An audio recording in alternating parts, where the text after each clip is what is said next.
Pessoal, talvez uma das figuras mais emblemáticas e mais antigas em conflitos com o Supremo Tribunal Federal é o jornalista Alan dos Santos. A gente anunciou já há mais de uma semana para vocês que foi negado o pedido de extradição do Alan dos Santos, mas só agora a Folha de São Paulo resolveu publicar a matéria. Estados Unidos negam a extradição de Alan dos Santos e tem reunião tensa com o governo Lula. O governo dos Estados Unidos comunicou ao Brasil que não poderá extraditar o blogueiro bolsonarista Alan dos Santos por delitos que os americanos veem como crimes de opinião, que estariam garantidos no direito à liberdade de expressão. Os americanos disseram, contudo, que estão dispostos a dar prosseguimento ao processo contra Alan em relação a outros crimes. Dois pontos que a gente precisa discutir aqui. O primeiro ponto é que eles não tratam o Alan dos Santos como jornalista, e sim como um mero blogueiro. O porquê tratam o Alan dos Santos como blogueiro e não como jornalista? Para não dar ênfase à perseguição à imprensa, ou seja, a liberdade de imprensa continua viva no Brasil. Até porque se você é de direita, você é só um blogueirinho. Se você é de esquerda, você é um jornalista, mesmo que não tenha curso superior nem nada nesse sentido, tá? Até porque a legislação não exige curso superior para ser jornalista. O grande ponto que a gente tem que ver é que o Alan dos Santos fez uma denúncia junto à OEA e circula nas redes sociais um vídeo onde ele se manifesta, e nesse vídeo ele fala que na petição do ministro Alexandre de Moraes que pediu extradição, está constando o termo crime de opinião. Crime esse que não existe nem no ordenamento brasileiro, não existe aqui no Brasil o crime de opinião. Mas, mesmo assim, o ministro do Supremo Tribunal Federal, Alexandre de Moraes, segundo o Alan dos Santos, escreveu na petição que pediu extradição. E é por isso que os Estados Unidos não só recusou, como teve uma conversa tensa. Olha, estão extrapolando os limites aí do usual. Tá difícil a gente não perceber que tem algo de errado acontecendo em relação à liberdade de expressão, né, a freedom of speech, em relação ao Brasil. O Alan dos Santos, ele está se reinventando, ele está conseguindo se financiar, ele está conseguindo correr atrás e se manter. É diferente do que a gente vê com alguns outros casos, como, por exemplo, tem um rapaz, um empresário, que foi alvo, foi até matéria do Metrópolis, que é o Esdra dos Santos, que está em uma situação quase que de morador de rua lá nos Estados Unidos. Todos os demais, que são jornalistas, continuam lá nos Estados Unidos e estão conseguindo se financiar. Com o Esdra, parece que a situação está um tanto quanto diferente, né? Parece que ele está com uma situação complicada e, ao que tudo indica, parece que ele está lá nos Estados Unidos. Eu vi uma matéria nesse sentido, tá? Ó, o Alan dos Santos, e ele vem confrontando o Alexandre de Moraes, não vem deixando de postar os seus vídeos, não. Matéria do Estadão. Alan dos Santos desafia Moraes e cria conta em rede social de conteúdo adulto. Foragido da justiça brasileira desde 2021 e banido das redes sociais por disseminar notícias falsas. E assim, eu queria que vocês prestassem atenção que ele foi banido por disseminar notícias falsas, por fake news ou por crime de opinião. Esse é o ponto. E o blogueiro, sempre tratado como blogueiro Alan dos Santos, anunciou a criação de uma conta na rede social OnlyFans, plataforma para produtores de conteúdo adulto, exibido apenas para assinantes que pagam pelo material. No comunicado, o influenciador desafia o ministro do Supremo Tribunal Federal, Alexandre de Moraes, que determinou suspensão em suas contas no X, antigo Twitter, Instagram, Facebook, desde 2020. Abre aspas para a fala do Alan dos Santos. Vejamos se Alexandre de Moraes vai deixar a empresa OnlyFans no Brasil. Escreveu o X nessa terça-feira, no dia 12. Pois é, ele vem criando mecanismos, né, para driblar aí esse banimento das redes sociais. Ele vem criando uma conta atrás da outra. E, sabe, as pessoas dão atenção ao que ele fala porque ele cria uma conta e já enche de novo. Cria outra conta e o pessoal já vem. Ou seja, muitas pessoas se identificam com as falas do Alan dos Santos. E como eu disse, fizeram uma denúncia do Alexandre de Moraes junto à OEA. E o Alan dos Santos foi um dos que participaram dessa denúncia. Olha só uma matéria que foi publicada. Essa postagem é do Paulo Bilinski, né? Que cita uma matéria do Antagonista que diz o seguinte: oposição denuncia Brasil à OEA e tenta tirar Xandão, colocou aqui o apelido, né? Xandão, ministro do Supremo Alexandre de Moraes, dos processos do 8 de janeiro.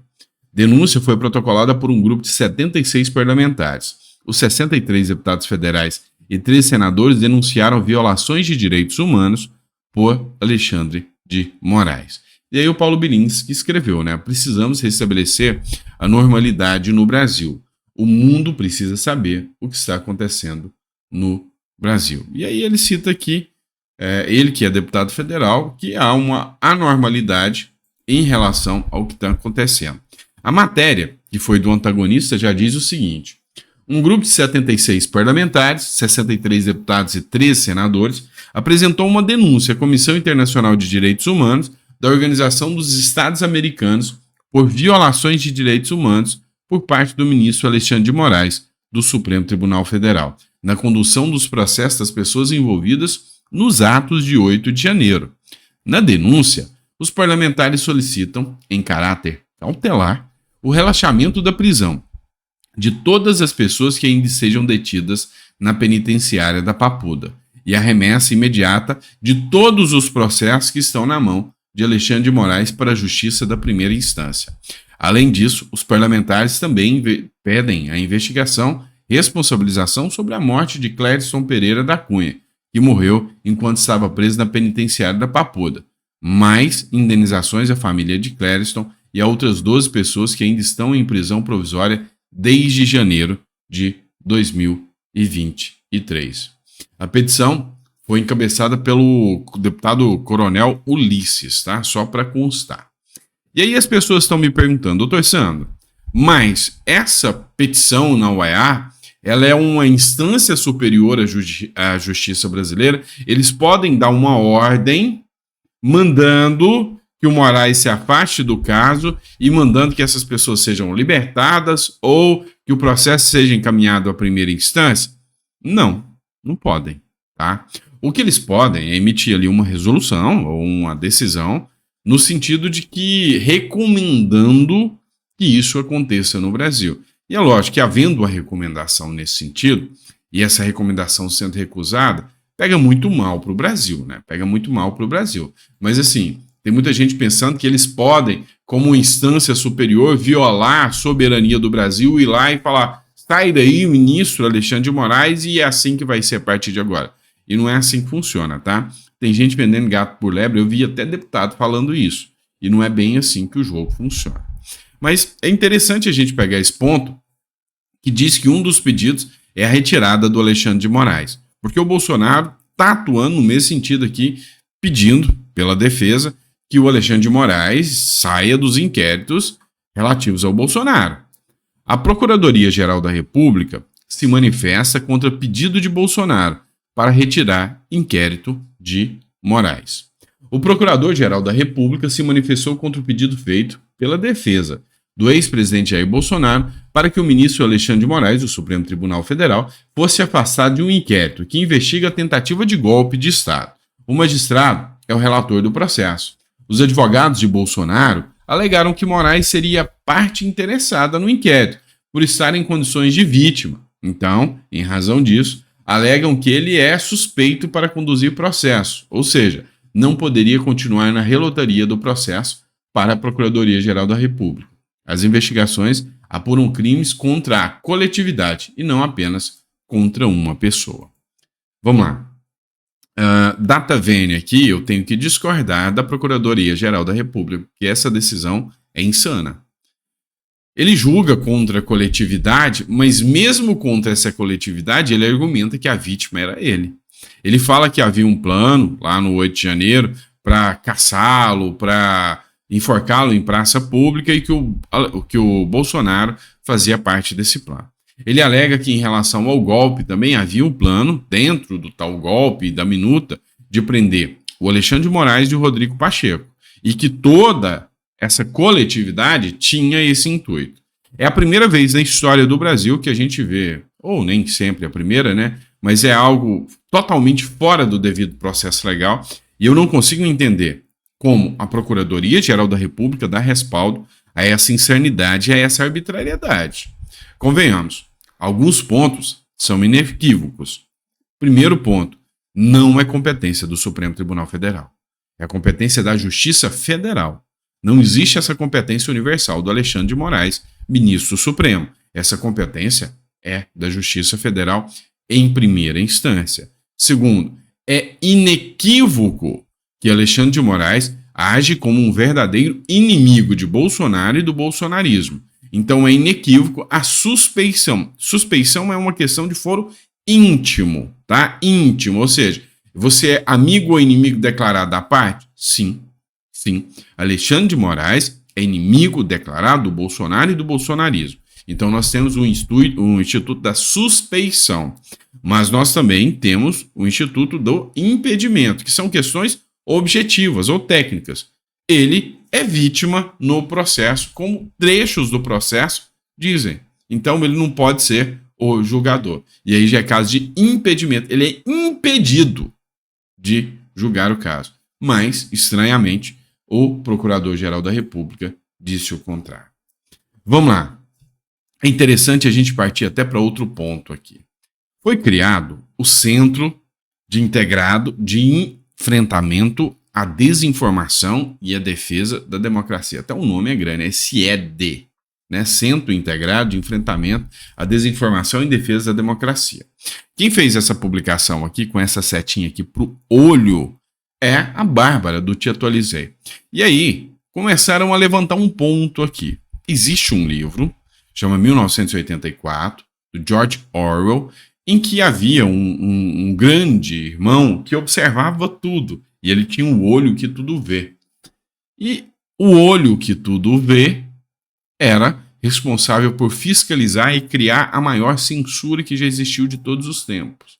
E aqui, por coincidência, não deixaram passar batido nem isso, de que o símbolo do CIED, né, o centro que vai fiscalizar tudo nas redes sociais, é um olho, né, fazendo uma clara menção à censura ali do George Orwell ali, né? Mas não foi só a oposição, assim, o pessoal dos sites, dos blogs, os jornalistas, não.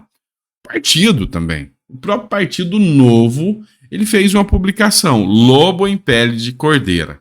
Nada é mais enganoso do que o nome de um órgão de censura, citando o CIED lá, né? Ou seja, que não passa de um órgão de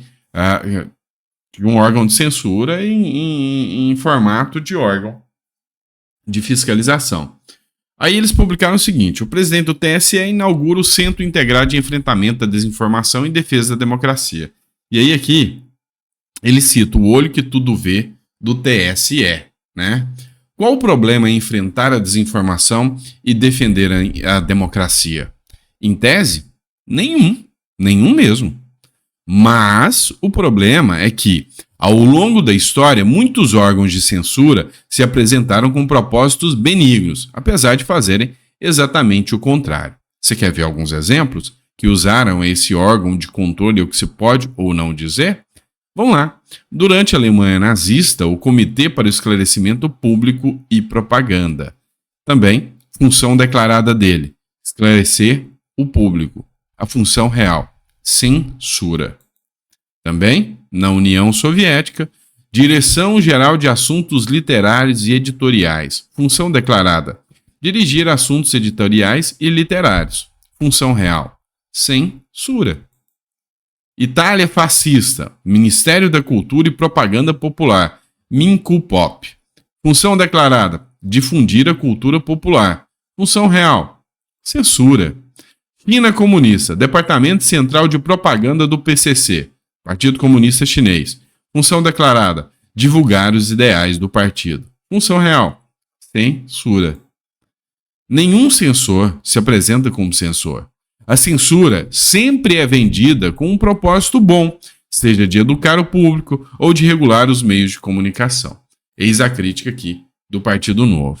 Diante de tantos atropelos institucionais, quanto mais bonitinho for o nome do órgão que criarem para regular as redes, pior. Ou seja, de cabo a rabo foi feita crítica grande a esse novo órgão que já está valendo. Tá? Então, assim, a depender do que é dito, o órgão pode considerar aquilo como algo atentatório à democracia e você pode simplesmente ser banido. É isso que acontece. O site cai, o sistema cai, as plataformas são responsabilizadas. Então, assim, sem sombra de dúvidas, algo preocupante e não à toa a oposição está preocupada com isso. Vamos lá. Ontem eu achei que eu ia levar pedrada e não levei, hein? Eu fiz críticas à decisão do PL de filiar o Beto Richa lá em Curitiba. E aí eu tô um pouco por fora de Curitiba. O nome mais conhecido é o Deltan Dallagnol. Eu citei, poxa, por que vão votar em Beto Richa se tem o Deltan Dallagnol? E muita gente fez críticas ao Deltan Dallagnol, muitos outros falam, não, eu voto em Dallagnol sim. E aí muitos citaram uma figura ímpar, tá? Uma figura com total credibilidade. Jornalista Cristina Grêmio entra na disputa pela prefeitura de Curitiba. Eu não sabia que ela era candidata, tá? Eleições municipais vão ocorrer em 6 de outubro. E, pessoal, eu tenho uma admiração e um respeito ímpar por ela, tá? Então eu conheço o trabalho dela, sei muito bem o quanto ela trabalha de forma séria. A jornalista Cristina Grêmio se tornou pré-candidata do partido por Mais Brasil, PMB, à prefeitura de Curitiba na sexta-feira. Cristina figura entre outros possíveis nomes na disputa como Beto Richa, que é do PSDB e agora vai para o PL, Luciano Duce, que é do PSB, ambos ex-prefeitos, e o atual vice-prefeito Eduardo Pimentel. Há ainda o deputado estadual Goura, que é do PDT, e o ex-deputado Deltan Dallagnol, do Novo. Então, assim, eu sei que muitos de vocês não gostam do Deltan Dallagnol, eu gosto do Deltan Dallagnol, mas aqui, entre Cristina Grêmio e Deltan Dallagnol, com toda certeza eu gosto muito da Cristina Grêmio. E aí, a grande questão e o PL deixar de apoiar a Cristina Grêmio para apoiar Beto Richa? Ainda bem que eu posso falar, na última vocês não me deram muita pedrada, tá? Pelo contrário, vocês até concordaram comigo. Então, enfim, tá? Então, você vê que não é por falta de opção, é por falta de caráter mesmo que o PL escolheu o Beto Richa, né? É para se manter no poder. E não venha com esse papinho de que é estratégia, não. Vamos lá, bora para cima, que eu tenho uma matéria importante aqui. Eu falei do Deltan Dallagnol, particularmente dizendo, eu sou um entusiasta da Lava Jato, acho um absurdo, uma aberração o que estão fazendo com a Lava Jato, tá? E o Deltan Dallagnol, ele tem os conflitos dele com o Bolsonaro, mas a figura Deltan Dallagnol, desde a atuação no Lava Jato, a sua atuação na política, ele nunca me decepcionou. Inclusive, participou do ato do dia 25, se eu não me engano, tá? Ele tem um alinhamento muito grande também com o Marcel Van Hatten, do Partido Novo. Então, assim, é um cara que eu, apesar de muitos de vocês não gostarem, eu gosto muito, tá? Mas, como eu disse, gosto mais da Grêmio. E a Lava Jato, para mim, foi um motivo de orgulho. Eu sou um entusiasta da Lava Jato, coisa que eles ainda não criminalizaram. Já é crime ser bolsonarista. Ser da Lava Jato, entusiasta da Lava Jato, ainda não é crime. Mas olha só, a matéria do Estadão. E eu vejo que o Estadão, ele também ainda tem um certo entusiasmo em relação à Lava Jato, porque eu estou vendo muitas matérias do Estadão em defesa da Lava Jato, enquanto o Supremo Tribunal Federal faz questão absoluta de detonar a Lava Jato. Olha só, Lula tinha que estar na cadeia, afirma Carlos Fernando dos Santos Lima, ex-procurador da Lava Jato. 10 anos da Lava Jato. Conhecido entre os colegas como decano da Lava Jato, o procurador da República Carlos Fernando de Lima, aposentado desde 2019, participou ativamente dos primórdios da operação, que se tornaria a maior investigação de combate à corrupção vista no Brasil. Parabéns, parabéns ao Estadão aqui. Eu não sou muito de elogiar os grandes jornais, não, mas aqui eu tenho que elogiar o Estadão, ó. Se tornou, desde os primórdios, a maior investigação de combate à corrupção no Brasil. Essa é a verdade que eles estão tentando disfarçar. Como membro mais experiente da Força Tarefa de Curitiba, ajudou a desenhar estratégias importantes no rastro do esquema de corrupção na Petrobras e impulsionou todos que fizeram parte da essência da Lava Jato com os acordos de delação e leniência. Também assinou uma das denúncias mais célebres da operação, a que se levou o presidente Luiz Inácio Lula da Silva, PT, à condenação e à prisão por suspeita de receber propinas da OAS na forma de um apartamento triplex no Guarujá, no litoral paulista. A condenação de Lula foi revertida pelo Supremo Tribunal Federal, contrariando as decisões das instâncias inferiores. Abre aspas. Para mim, Lula tinha que estar na cadeia, afirma em entrevista ao Estadão.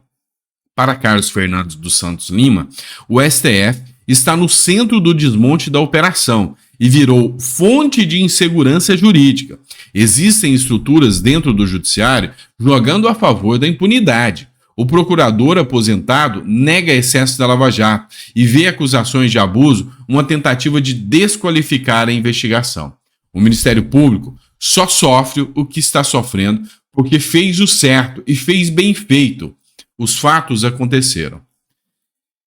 Parabéns para o Estadão, sabe? De dar voz à Lava Jato, a esse instituto que foi tão importante para o povo brasileiro e que hoje tenta ser apagado aí da história pelo governo petista, pelos corruptos que participaram da Operação Lava Jato. Inclusive, muitos hoje estão voltando, até candidatos a prefeito de Curitiba, apoiado pelo PL, tá? Só para vocês entenderem a diferença aqui.